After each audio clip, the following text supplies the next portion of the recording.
नमस्कार, मैं हूं आशुतोष और आप देख रहे हैं एमपी तक। भोपाल के 90 डिग्री मोड़ वाले आरओबी के बाद अब शिवपुरी में भी एक ओवरब्रिज के निर्माण में लापरवाही का मामला सामने आया है। 80 करोड़ रुपए की लागत से बनने वाले इस ओवरब्रिज का एक हिस्सा गिर गया और इस हादसे में 6 मजदूर घायल हो गए। फिलहाल यह पुल पिछले 6 महीने से बन रहा है।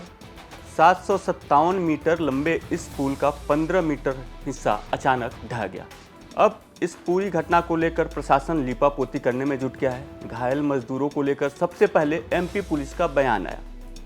लोकल पुलिस का कहना है कि स्लैब के गिरने की वजह से 6 मजदूर घायल हो गए, लेकिन जब मामले ने तूल पकड़ा और प्रशासन की किरकिरी शुरू हुई तो फिर प्रशासन की सफाई सामने आई। शिवपुरी के एडिशनल कलेक्टर दिनेश चंद्र शुक्ला ने कहा कि जो पुल का हिस्सा गिरा है वो गिरा नहीं है, बल्कि उसे गिराया गया है, क्योंकि वो हिस्सा जो था उसमें कुछ खामियां थी, इसलिए उस हिस्से को गिरा दिया गया और इस हादसे में किसी का भी कोई नुकसान नहीं हुआ है, कोई शख्स घायल नहीं हुआ है, कोई मजदूर घायल नहीं हुआ है। ये पौड़ी रोड पे जो रेलवे क्रॉसिंग है वहाँ जो फ्लाईओवर बन रहा है, इसका एक स्लैब गिरने की सूचना मिली थी। सीनियर प्रोजेक्ट मैनेजर हैं प्रवीण पांडे, उन्होंने बताया कि स्लैब ऊपर से गिरा तो ऊपर ही मजदूर काम कर रहे थे, इसमें से कुछ मजदूर घायल हो गए। अस्पताल में बुलाया गया। घायलों की संख्या कितनी बताई जा रही है? अभी तो उन्होंने 6 बताई है। इस पूरी घटना पर अब पीडब्ल्यूडी ने भी सफाई जारी की है।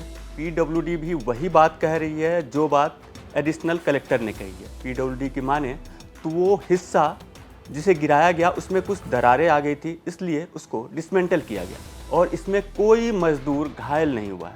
पहले तो मैं आपको स्पष्ट कर देना चाहता हूं कि वास्तव में वो गिरा नहीं है। हमारे जो ब्रिज सेतु निगम के जो है ब्रिज कारपोरेशन की जो हमारी एसडीओ हैं, उनके द्वारा 13 तारीख को निरीक्षण किया गया था।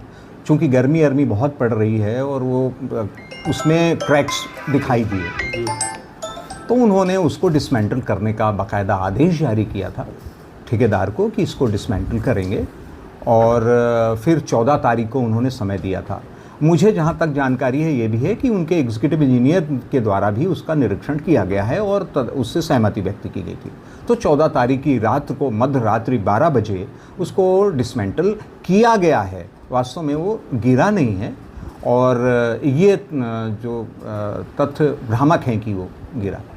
सर, इसमें बताया जा रहा है कुछ घायल हुए हैं या कुछ घायल होने की किसी कोई ऐसी जानकारी हुई है? एक्चुअली क्या होता है, सामान्यतः घायल कोई ऑफिशियल घायल नहीं है, कोई भर्ती नहीं है, लेकिन कहीं हो सकता है कि इस तरह की बातें हो रही हों कि वो उनको गिरने से कभी कभी लोग घबराहट सी हो जाती है लोगों को, तो सामान्य चेकअप के लिए हॉस्पिटल ले जाया गया हो, लेकिन ऐसा कोई ऑफिशियल रिपोर्ट नहीं है।